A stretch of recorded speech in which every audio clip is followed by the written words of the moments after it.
Bienvenue dans Steroids, le podcast qui fait l'exégèse des gros bras. Avec Stéphane Moïsakis et Rafik Djoumi.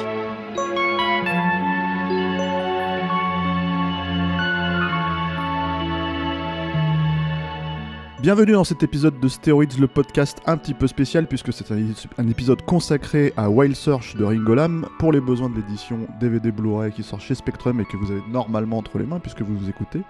Je suis Stéphane Moïsakis et je suis avec mon compagnon Rafik Djoumi. Salut Stéphane. Salut Rafik, pour parler donc de ce film un peu particulier dans la carrière de Ringo Lam puisque c'est pas forcément déjà le film le plus connu. Clairement pas. Voilà, et ce n'est pas forcément le film le plus représentatif, même si je pense qu'on va trouver certains éléments qui sont constitutifs du cinéma de Ringo Lam.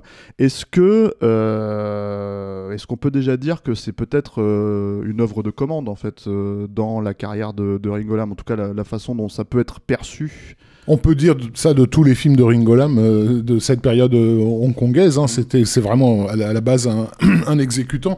Le truc avec Ringo Lam, c'est qu'il a été lancé en fait en remplacement de dernière minute sur un film qui s'appelait Esprit d'amour, qui était produit par Karl Maka, le producteur et acteur des Mad Mission, et donc a vraiment soutenu les débuts de carrière de Ringo Lam, mais c'était d'une certaine façon son homme à tout faire.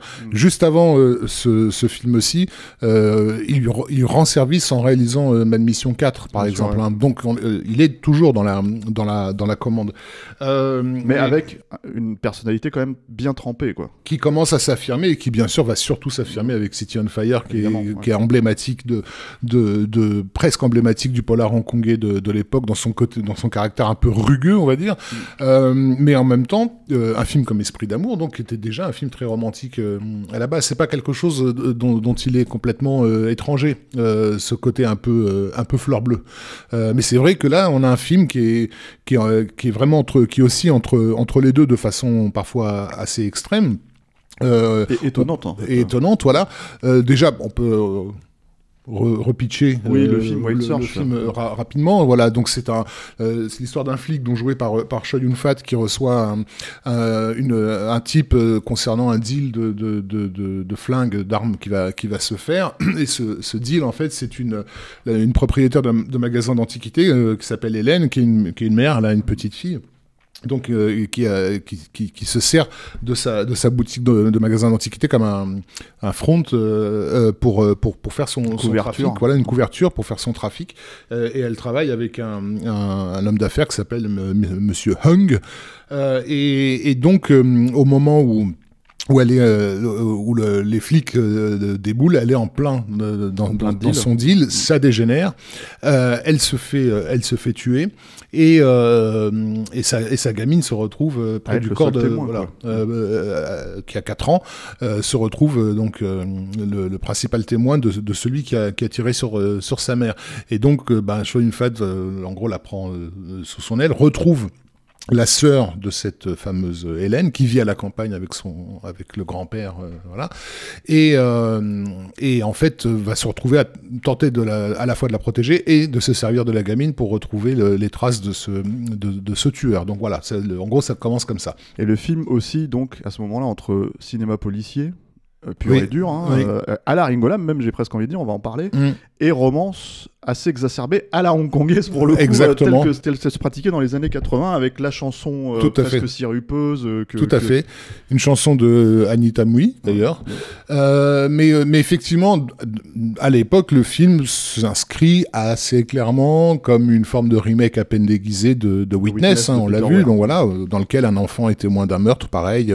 Et l'idée, c'est que le flic de la ville va se retrouver à la campagne. Donc c'est le cas du personnage de Chow Yun-fat, puisque le film vraiment va nous aussi constamment entre cette campagne et les ambiances hongkongaises qu'on affectionne en tant qu'amateur de films d'action. Donc il y a aussi le caractère champêtre qui est déstabilisant. On n'était pas habitué à voir ça à cette époque-là. Alors la question de la romance, elle vient aussi du fait que 2 ans auparavant, Chow Yun-fat et l'actrice Cherry Chung étaient à l'affiche d'un film qui s'appelait An Autumn's Tale et qui avait été un énorme carton. Donc là, pour le coup, film totalement romantique. Et donc, il y avait quand même l'idée de les réunir. Voilà, tout à fait. Donc, Autumn's Tale, je crois que c'était carrément, à l'époque de sa sortie, un des plus gros succès de toute l'histoire du cinéma hongkongais. Enfin, c'était vraiment un truc assez énorme. C'était réalisé par une femme, là, Mabel Chung. Et donc voilà, donc il y avait cette idée de les réunir, tout en bien sûr surfant sur la nouvelle image de Chow Yun-fat, qui est quand même un acteur au départ qui avait une facette romantique marquée avant d'être régénéré par le polar hongkongais du milieu des années 80 et John Woo en particulier. Le succès énorme du Syndicat du Crime. Voilà, ouais. des deux, je crois que le deuxième était sorti oui, mais aussi. en fait, c'est surtout ce qui en a fait une vraie star de cinéma, puisque c'était plutôt quelqu'un qui tournait à la télé. Enfin, il avait des rôles, mais il tournait surtout à la télé. Et c'est ce qui en a fait une star, mais absolument monumentale à Hong Kong. Et surtout, enfin, ça en a fait aussi un staccanoviste, parce que là, à cette époque-là, il tournait 5 ou 6 films par an, facile. Cette année, donc l'année de la sortie de Wild Search, 1989, il est donc à l'affiche de The Killer. Vous en avez probablement entendu parler. Il est à l'affiche de All About Along, qui est aussi un gros succès. De Johnny To. Le Syndicat du Crime, donc numéro 3. Et le ACZ de God of Gamblers, pour lequel j'ai une petite affection. De Wong Jing. De Wong Jing, tourné en partie en France. Et il y a même un petit, ce qu'on appelle, enfin ce que la critique anglaise avait appelé le Heroic Bloodshed, c'est-à-dire tous ces films en fait qui sont ouverts dans les films d'action tragiques et mélodramatiques en fait qui sont sortis après les films de John Woo. C'était un film qui s'appelait Flaming Brothers. Oui. Voilà. Qui est pas une merveille, mais qui comment dire, qui profitait du charisme de Chow Yun-fat. Et donc, ce qui peut être intéressant avec ce film-là, c'est que l'image que Chow Yun-fat est en train de se créer à l'époque, c'est très clairement celle de John Woo, qui en a fait se dériver du Alain Delon du samouraï, quoi. Donc, ça va être manifeste avec The Killer, où il a un côté, on va dire, quelque part ultra classe et très en retenue et presque d'une certaine façon assez rigide dans son élégance, c'est-à-dire vraiment un personnage de cinéma. Et ce que je trouve intéressant dans ce Ringo Lam-ci, c'est il est pas dans ce Chow Yun-fat là. Non. Il est un peu clumsy. Alors il joue un flic qui a perdu sa femme et sa fille, donc du coup évidemment on se doute que à travers cette protection de la sœur d'Hélène et de la petite fille, il va rejouer une partie de son trauma, on va dire, et s'en guérir. Mais son personnage, il nous est présenté dans son appartement, ce qui n'était pas forcément quelque chose de commun dans les autres films très glamour qu'il pouvait faire à l'époque. Voilà, petit appartement hongkongais, un truc sans voilà. Il boit bière sur bière.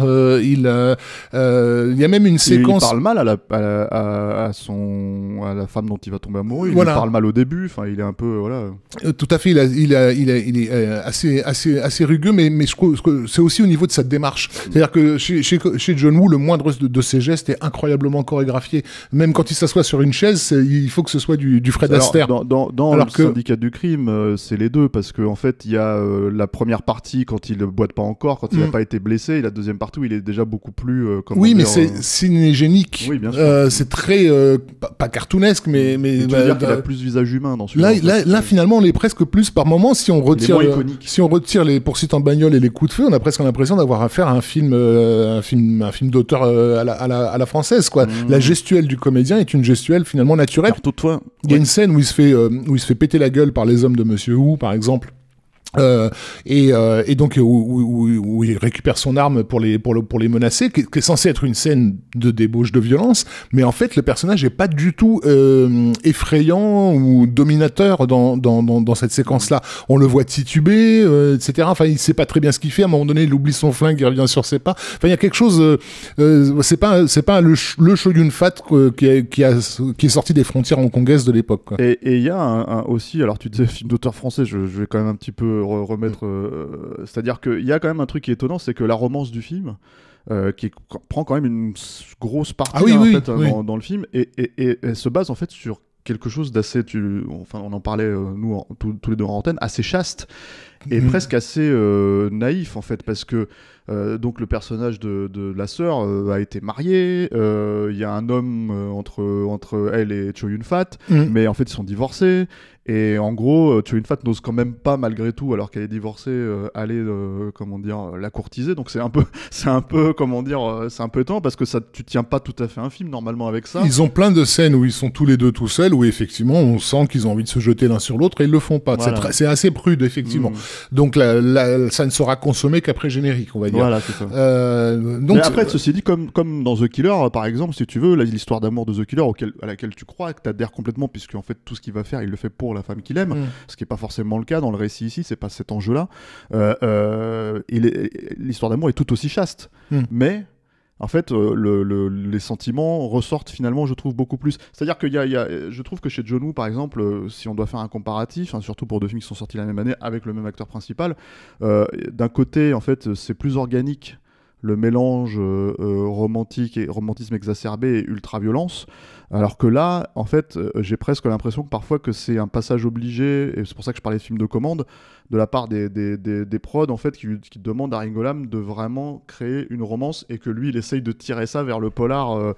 Moi, j'ai presque l'impression, au contraire, qu'il essaie de contenir sa violence, mais qu'elle explose, explose quand même.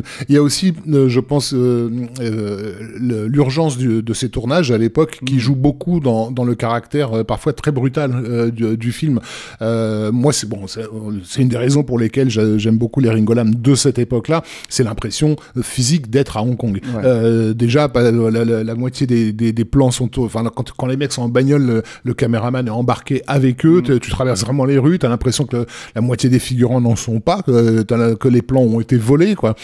Et ça donne à certains... Ce qui est probablement le cas. Ce qui est probablement le cas. Ça donne à certaines séquences d'action un caractère immédiat et réaliste qui est incroyable, quoi. Là, il y a une séquence... Donc, on n'a pas parlé de l'antagoniste...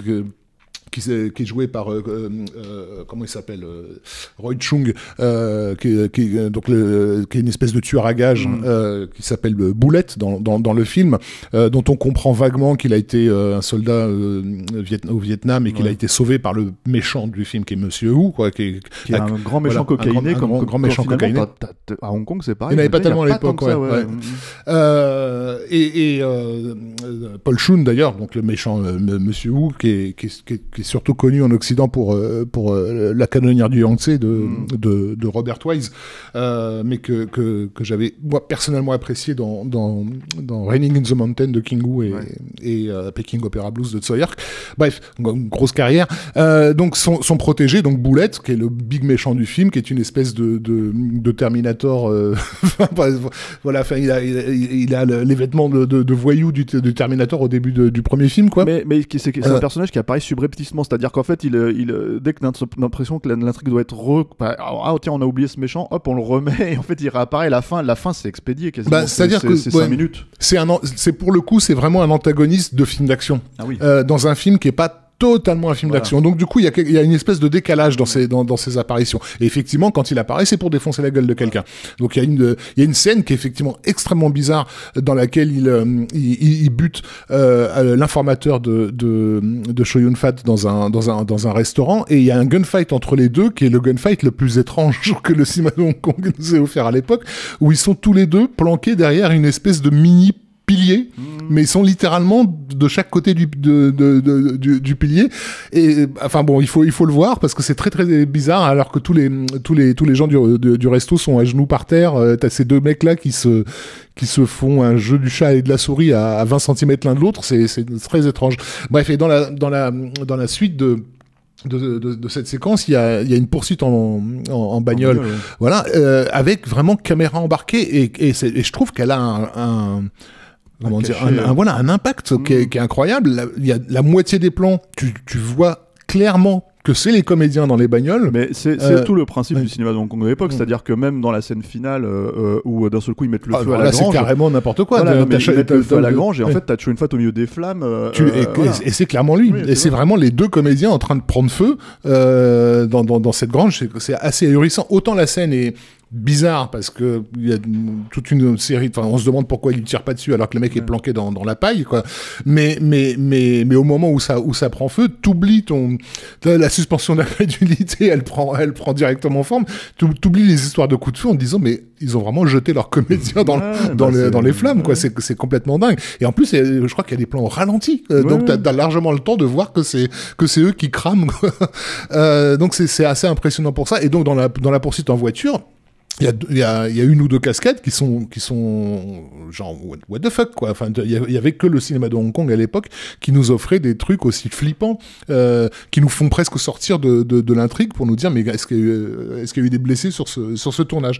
Mais voilà, donc il y a ce côté comme dans la trilogie des On Fire de Ringo Lam, où t'as vraiment un côté rugueux, urbain, hyper affirmé, voilà. Et donc de l'autre, effectivement, cette romance champêtre, avec des figures, je dirais, assez caractéristiques, hein, du cinéma, pas seulement hongkongais, mais du cinéma chinois, qui nous sont peut-être étrangères, et notamment, par exemple, je pense au grand-père de la petite fille, qui est joué par l'acteur Ku Feng, qu'on connaît par l'Hirondelle d'or de King Hu, qui était aussi dans La Rage du Tigre, qui est un personnage assez caricatural de grand-père colérique, qui a renié sa première fille, qui est à la petite gamine qui essaie de lui parler, quoi, de créer le contact avec lui, il l'envoie bouler comme une sous-merde. Bon, mais voilà. c'est assez marrant parce que il y a de ça, et en fait il y a une façon effectivement de récupérer. Alors on a dit que c'était plus ou moins une relecture de Witness comme le cinéma de Hong Kong pouvait faire d'ailleurs. Oui, à l'époque. Elle est assez discrète, cette relecture. C'est pas si évident. Voilà, c'est-à-dire qu'en fait, en gros, c'est la façon dont le film est perçu en Occident surtout, puisque en fait voilà. Mais c'est vrai que le cinéma de Hong Kong aimait bien faire des faux remakes de films qui venaient de cartonner, en fait, en salle en Occident, et pour les faire pour le cinéma local, quoi, pour les produire pour le cinéma local. Mais c'est vrai que parce que à cette époque-là, il n'y avait pas forcément l'idée que le cinéma de Hong Kong allait s'exporter en dehors de l'Asie. C'est-à-dire que ça, c'est vraiment beaucoup arrivé avec Tsui Hark et John Woo, et ça a quand même pris un peu de temps aussi, quoi. John Woo, il s'est fait connaître à la fin des années 80 aux États-Unis, mais autrement, le cinéma de Hong Kong ne s'exportait pas vraiment à cette époque-là, quoi. Et en fait, du coup, ça faisait sens de, entre guillemets, voler une idée et de le faire à leur manière. Et ce personnage, en fait, j'ai l'impression que c'est une façon d'avoir le meilleur des deux mondes, en fait. C'est-à-dire que, en gros, c'est un personnage qui est incompréhensible, enfin, qui est pas incompréhensible, mais qui rejette presque, en fait, la vie moderne, on va dire. C'est-à-dire qu'il est présenté un peu comme ça, mais comment dire, tu peux pas en faire un ami, ça n'existe pas là-bas. Donc en fait, c'est vraiment une manière de traiter la distinction entre les deux univers, en fait.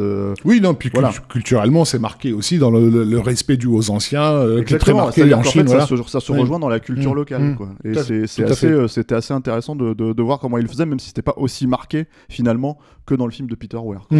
Et donc, du coup, visuellement, voilà, comme on passe entre ces deux univers, il y a aussi on va dire des petites subtilités photographiques, hein, qui se jouent, parce que le Hong Kong, la ville de Hong Kong, on la voit pas que, mais essentiellement de nuit quand même, alors que c'est beaucoup plus clair du côté de la campagne. Faut noter donc le chef opérateur s'appelle Andrew Lowe, donc c'est le fameux Andrew Lowe qui nous fera ensuite les...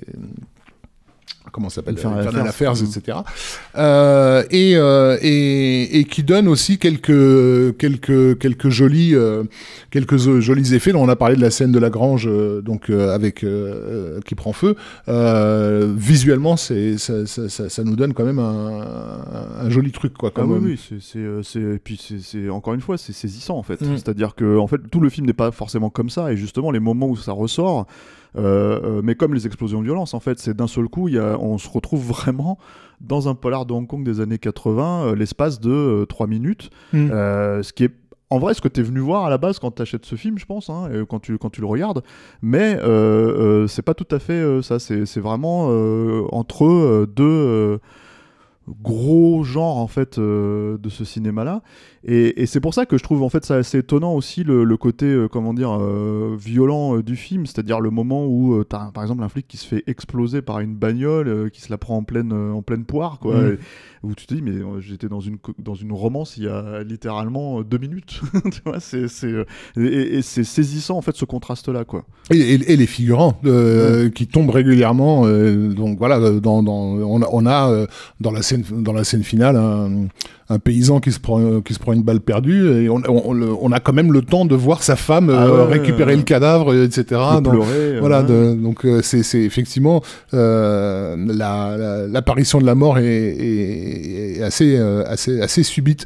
Mais donc voilà, c'est un film qui a pas eu une exploitation en France à ma connaissance. Alors on se posait la question, je crois qu'il était peut-être sorti en vidéo, en VHS, voilà. mais dans le magazine, c'est pas ça. forcément à part. C'est-à-dire qu'il y avait petit rappel historique, il y avait la grande collection HK en VHS, un peu luxueuse, avec des jolis boîtiers pour sortir les films qui étaient offerts. Et les films qui étaient offerts avec le magazine, où pour le coup c'était le même type de packaging, mais moins classieux, un peu plus cartonné, simple. Et en fait, et il me semble, mais je peux pas le garantir, il me semble qu'il était sorti là-dedans. En tout cas, c'est un film qui est plus, à ma connaissance, apprécié par le public anglo-saxon, qui ne semble l'être en France, aussi peut-être du fait qu'il est peu connu, mais justement par son côté un peu retenu. C'est-à-dire, c'est pas le côté, voilà, c'est pas le film de genre assumé total. C'est clairement pas la trilogie On Fire voilà, Full Contact en fait, ou Full Contact, voilà. Le point extrême en fait de ce que Rigolam a pu faire. Il y a tout un côté, voilà, comme il y a tout un côté un peu retenu, on l'a dit, donc un peu romantique, un peu symboliste, même si ça peut être du symbolisme parfois, encore une fois, fleur bleue. Il y a tout un petit truc autour des fleurs que Chow Yun-fat fait porter à Cheryl Chung, et voilà, où à un moment donné il lui fait remarquer qu'elles ont été brisées. Bon, bref. Donc alors on l'a dit, film de commande, mais quand même film de Ringolam quand même. Oui. On le reconnaît vraiment. Voilà, donc et emblématique de cette époque en fait. Voilà, on peut pas le sortir de si on veut montrer à quelqu'un à quoi ressemble, c'est quoi le polar hongkongais des années 80, on peut lui sortir certaines scènes clés de ce film-là. Moi, je pense que vraiment il y a deux poursuites dans le film, dont une qui est vraiment saisissante, quoi. Merci Rafik. Merci Stéphane. Merci Alain, merci à la technique. Merci Antoine Guérin pour l'opportunité de faire ce podcast et de le diffuser sur le DVD et le Blu-ray de Wild Search. Pour écouter tous les podcasts que nous faisons à côté, vous pouvez nous retrouver sur nos plateformes habituelles, SoundCloud, Acast, Deezer, Spotify. Et à la prochaine.